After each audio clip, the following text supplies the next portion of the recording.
Broadcasting from the business capital of the world, this is the Podcast Business News Network. Dr. Michael Kell joining us. He's got the coffee. I got the MZ coffee. I have water, though. How are you doing today?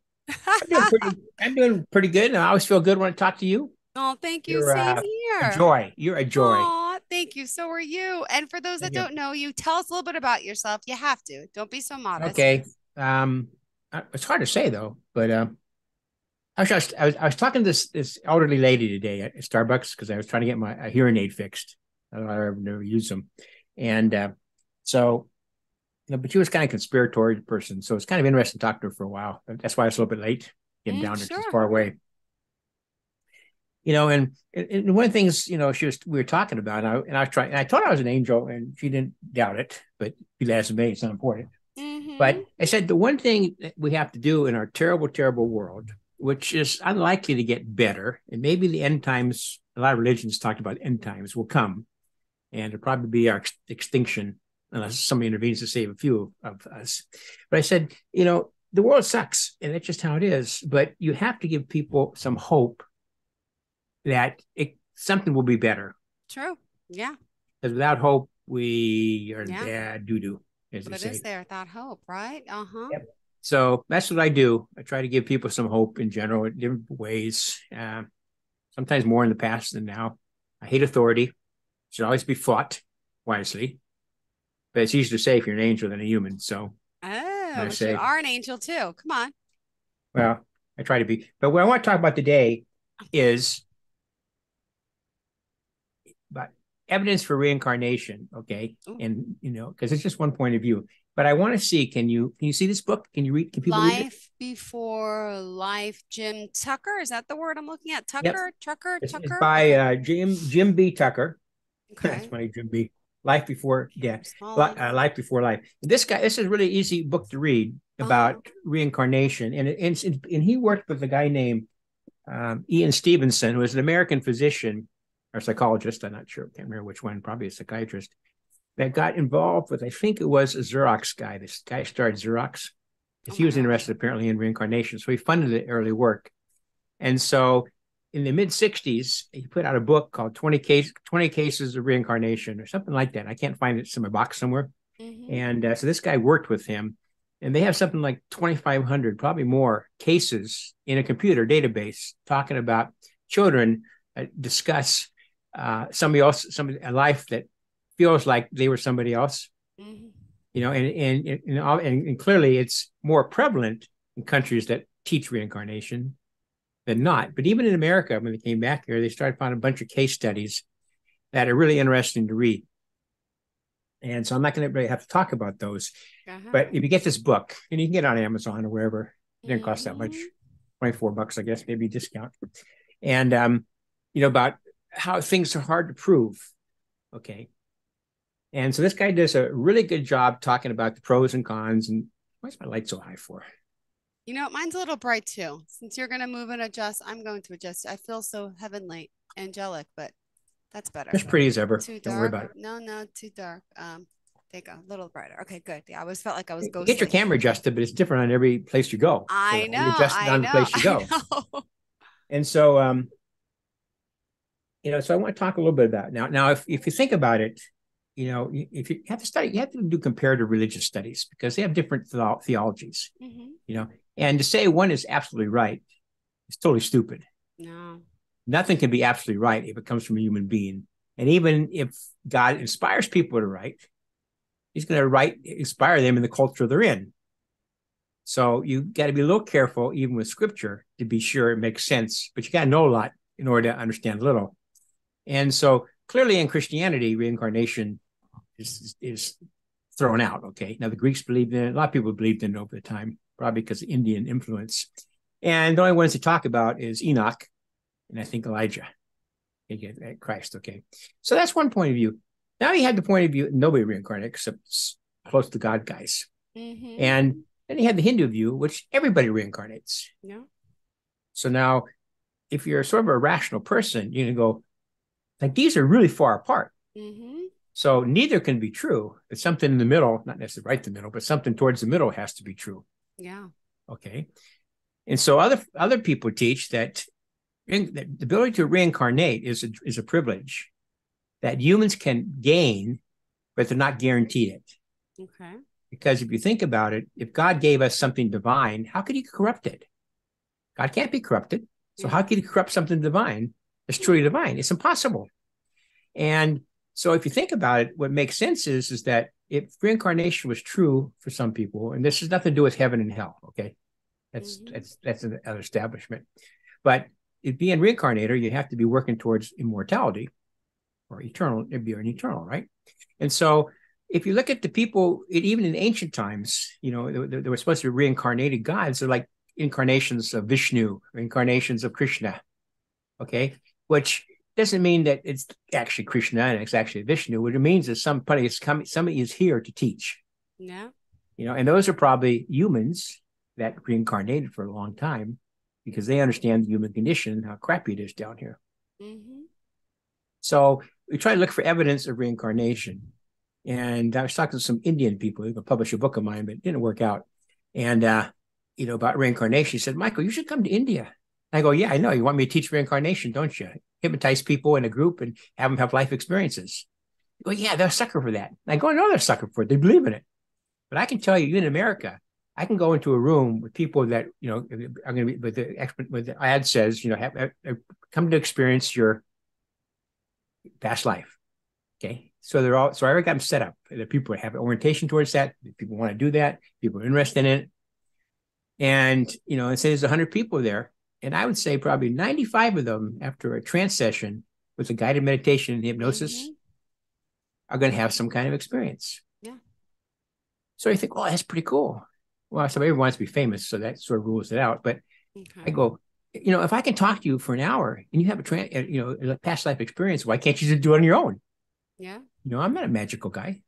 I don't have powers that anybody else doesn't have. How you think? Those kind of powers.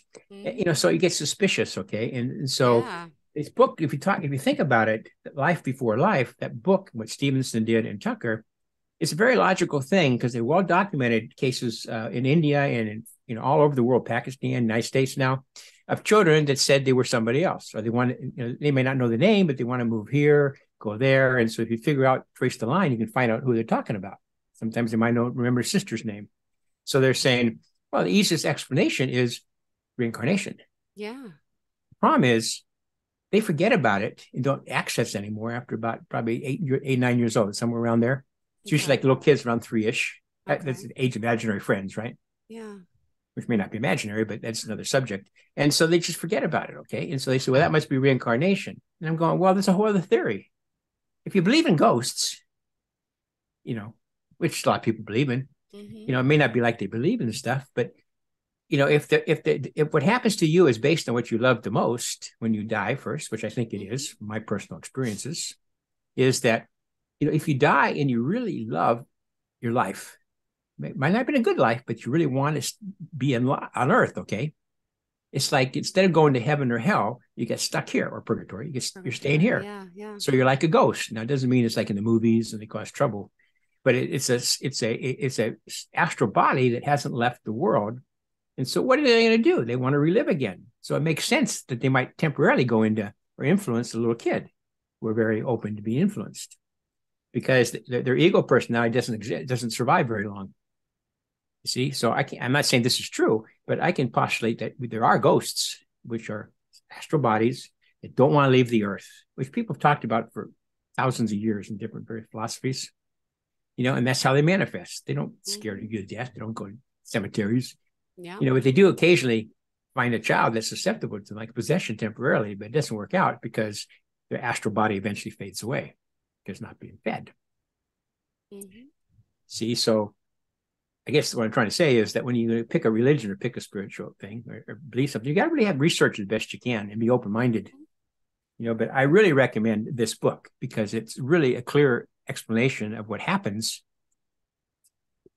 Scientifically studied really carefully with rules of studying it, documenting things, proving things, that the phenomena of people remembering somebody else's life is really true.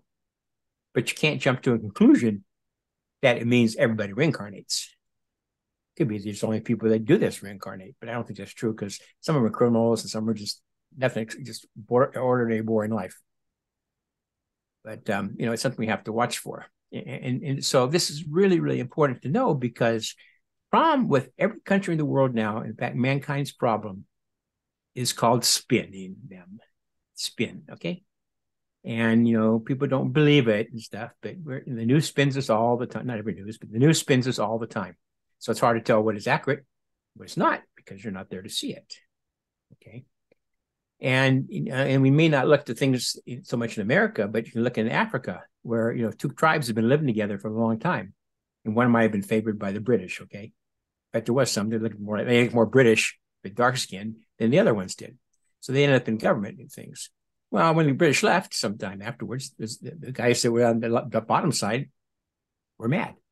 They got riled up to have, mutilate people, kill people, do a genocide, okay? Something like 1,000 known genocide. Might be a little bit high, but at least 200 known genocides of severe magnitude in the history of mankind.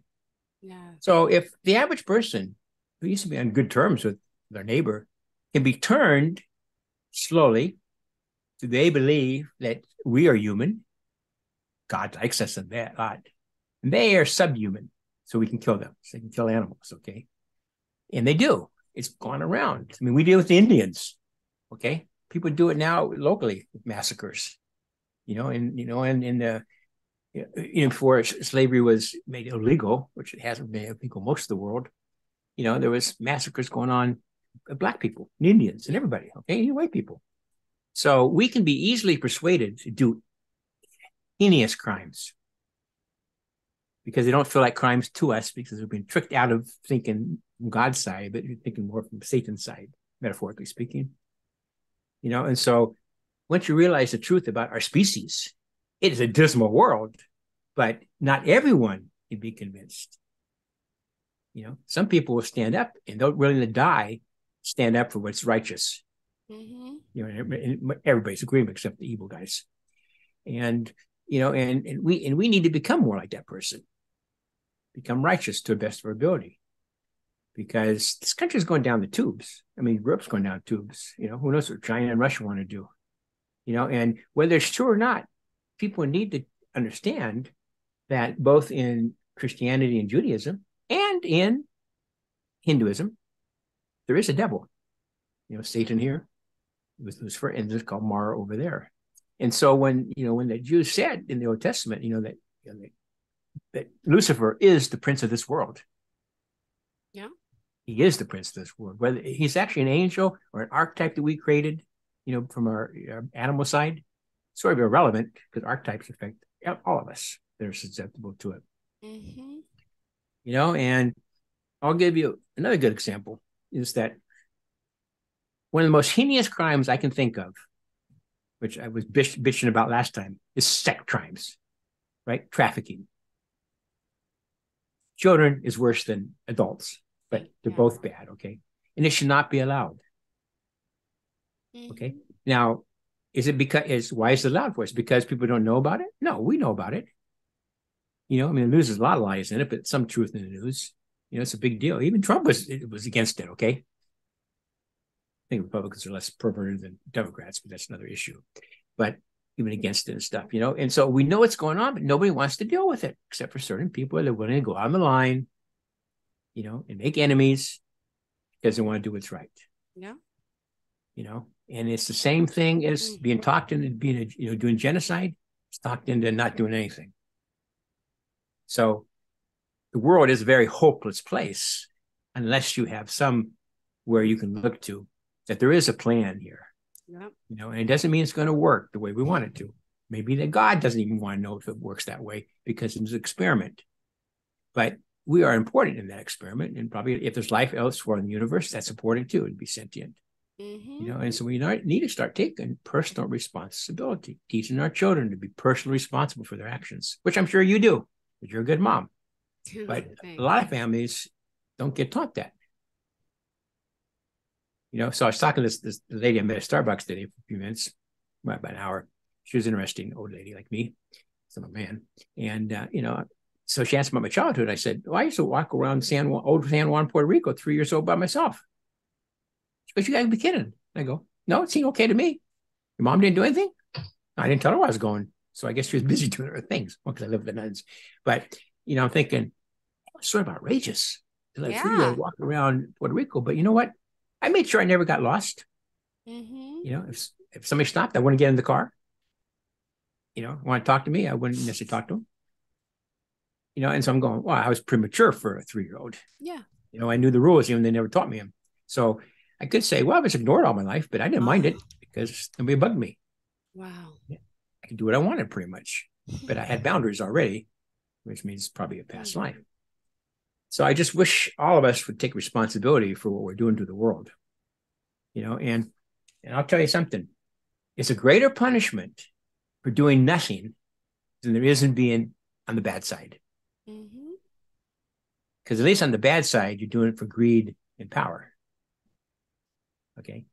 If you just do it because you don't want to get involved, that's called apathy. And even the devil hates apathy because you can't do anything with it. And so maybe we can't deal with, sex trafficking because it's just too, somebody talks about it, it makes you want to puke. Yeah. Okay. And I can understand that. It's not a good place. But, there's always small things you can do, like, get involved in something that helps, abuse mothers so they can find a place and do something, and raise their kids properly. There's always something we can do, but we have to do something, and you just have to find what that something is, and, doing just a little consciously is worth a lot later on. Maybe not in this life so much, but there is not people judge themselves, but there is an afterlife, and it's based on what you love the most. And if you don't love truth and you don't have some compassion for your neighbors and what's happening in the world, you're going to love something not so good, like sexuality, like, money, power. And those only exist in hell. And I'm saying you can't be married in heaven and have sexual stuff. Who knows? I was 3 years old. I didn't find that part out. But that's a different thing. Yeah. And so if people just take a stand, even a little stand, like figure out who they really support, which means you got to do some work on the internet to figure out who's a liar and who's not, which isn't so easy because they're all lying. Yep. Who's not the least liar that does that? It may be more interested in making money, but not destroying the societies. Wow. So the other book is like, I think 20 documented cases of reincarnation, something like that, by Ian Stevenson, PH. And it's probably like 1960s fives. And he wrote a gigantic book. It's like 5 volumes about all his cases, which is way too much.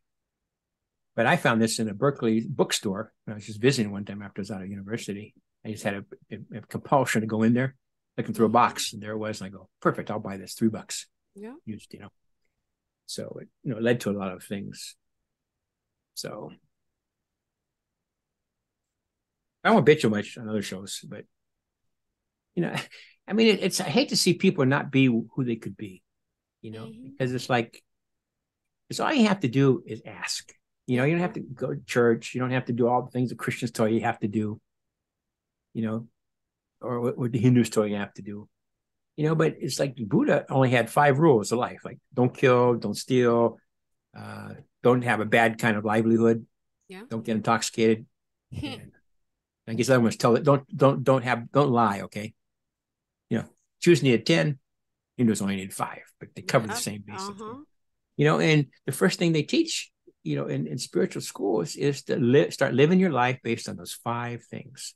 Truthfulness, not getting drugged out, not cheating on your wife, and whatever the other 2 were, having a good job that helps people. So it's not much you have to do. You just have to pick something and try to do better in it. And if you actually start working on doing better in it, eventually you get better at it.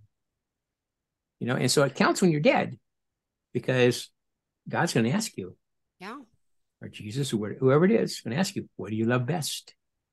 And you can't lie. So you would know, God would know, God, mom or God, dad would know you're lying. True. And it's even worse punishment for lying. But you can't lie. That's the catch. That's why it works so well. Because God knows why you did what you did. And so there's always an excuse, but they can't. Excuses don't count. But you choose where you want to go for it until your soul body wears out. Yeah. So it's perfectly just. It's merciful and just because people get exactly what they earn. Some get to go to purgatory and get better. Not everybody.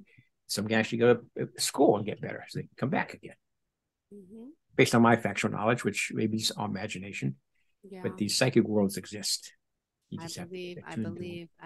It's funny. When you first started the conversation about, you mentioned people talking about reincarnation. I remember a story in the news many years ago about this little boy who kept telling his parents, he was probably like 3 years old, specific, like he was in like World War or Vietnam, something, but he kept telling the tail number of the plane. Like, was he talking to a ghost? Was he reincarnated as his person, remembering the explosion? Remember the person's name he was with in the flight when they died? Like, that stuff could it be reincarnation? Could it be he's talking to ghosts? It could be reincarnation. Like he knew like the tail number, who was a pilot in whatever war. If you Google it, it's an amazing story. And he knew the guy he died with, he used to fly with. How did a kid know this? And to know like specific details about a plane crash in whatever war. But it's so believable. Like, I think it's reincarnation. Can be. But see, there's no explanation why, even though I've had a life that was totally validated, okay? Studies, long story, but it doesn't matter. You don't want to remember your past life too much because you got enough trouble with this life with all the things you mislearned. So think about adding all the bad things to it. You'll be in a real mess. But even if you, even if you can prove that you have information from a past life, no doubt, okay? There's another explanation, which kind of goes with the ghost explanation, but it's a little different way to look at it. Is what people don't realize, and Carl Jung was right. There is a collective, he called it collective unconsciousness, but there is a collective mind. Yeah. Okay. And because our minds are mental, whether we believe it or not, we're all connected. Yeah. Okay? And so there is a thing called the Akashic records, but this mind can remember stuff because it's in other people's minds, if nothing else. Okay. And so what I've just discovered was there's no way to, even with a valid reconstruction, detail that you couldn't have heard of, wasn't a famous person. It was just, you can't say, well, that was me doing it. You can say, I had access to information of a memory, which is somewhere, maybe in the collective consciousness of this life, and it's still there, really complete, which could be. And so I think that's good because you see, why do people remember past lives? It's an ego thing. One, they want to make sure they are permanent, okay? They're not just going to die. I mean, physically, maybe spiritually too, and so to be open-minded, you take all the things you can find out, all the explanations you can. And sometimes you don't need to know the answer because what's to tell you is what's important is what you're doing now in your life. Yeah. It doesn't really matter what you did in the past. I don't believe in inner life karma because I don't believe in reincarnation for everybody, but you just have to do the best you can, which means being personally responsible for your actions and doing things because they're not sinful. I want to go into that, but it's not going to hurt other people. Basically, what that means, and best your ability, and you try to improve. If people would wake up, that's why Jesus called them the living dead. The dead can go bury the dead. Yeah. He told us that there's a lot of people that are just dead. They have no spiritual connection because they don't want it. Yeah. Or they're abused so much they can't even realize it could be there anymore. And so when you realize that the majority of people, unfortunately, but it's by their choice, and not choosing right is a choice, or not choosing. Okay, you're not going to learn. It's a choice, whether you knew about it or not. Is the real problem with our species because we're not meant to be this way forever. We're meant to be enlightened, slowly, opened, and to be responsible. Remember how it is to be as a little kid. Try to keep some of that joy and pureness of children, normal children at least. Yeah. But nobody teaches us that anymore. So I always say, humanity is going to get exactly what it earned. I say deserved, earned. And I don't know, everybody talks about end time, Kali period and stuff, Lupa and Christians talk about it. Jesus was trained in India anyway, if you actually read it carefully. So it's a dismal future. And it's going to be a dismal future until a new universe comes and things change over again. But it doesn't have to be dismal for everybody. Some people can get out of the system, which means they'll come back and help because there's nothing else to do that's worthwhile except help. try to save as many people as you can. You know, which is why the Christians talk about select few. Now they say they have to be Christians. And I said, well, there's no proof of that. Jesus didn't say that anyway. Well, I know. And, but so we can be more than living dead. Why people like one zombie movie so much for? Because they realize they're zombies. Conscious zombies don't look that bad. Okay. But you don't need spirituality to be a human. Clearly. At least in my opinion. So. You look very sweet today, by the way. Thank you. I feel sweet. I had a little vision of Madonna. Oh, yes. It's the baby blue. Yeah. Just getting by. But thank you so much. Dr. Michael Kell, I can't believe we're out of time. I mean, believe it because it always happens. Tell us how we can reach you, please. Wow. Enlightenment, what? 123.org or how else? I don't care if people email me on my personal email because I can always change it. Yeah. It's like 50 years. Well, however, it's pretty old. But if you're really interested in being helpful to humanity, you have my permission to send me an email or a serious question. Yeah. If you don't, then you can go to hell, and I don't really care. Thank you. There's a reason why not caring is such an important way to be, because then I'm not biased. Okay. Yeah. Aww. But if you just go to Kell, KELLMJ @AOL.com, and put something in the in the subject line that's catchy. Because I just go, on edit, delete. So I stop to read it and see what it is. I mean, not the email, but the title. And so if somebody wants to ask me a serious question, I would tell them the answer if I know it. And if I don't know it, I'll tell them that too. And if I have a suggestion, I'll give that to them too. It's just a suggestion. I don't practice medicine anymore. I don't practice psychiatry anymore. I just share what I know. All right. Thank you so much. I love it. You have a great day, and we'll talk soon. Never enough time. We need an hour at least show, and then we'll do our new show. Co-host show. Exactly. I just say that. Yeah. We'll and do then that we can too. interview people, and you and I have fun interviewing something because it would make a good connection. Tag team. I would love it. Thank you so much. Have a great day. Okay. I hate to Take go, care. but we have to. Bye. Are you looking for even more of the podcasts and hosts that you love? The Podcast Business News Network is proud to announce that you now have even more ways to listen live. Check out the MyTuner Radio, online radio box, and Simple Radio apps on iOS and Android, or find us online. Search for Business News Network on mytuner-radio.com, or search Podcast Business News Network on streama.com and onlineradiobox.com/US. Take your podcast on the go and don't miss a minute of the action.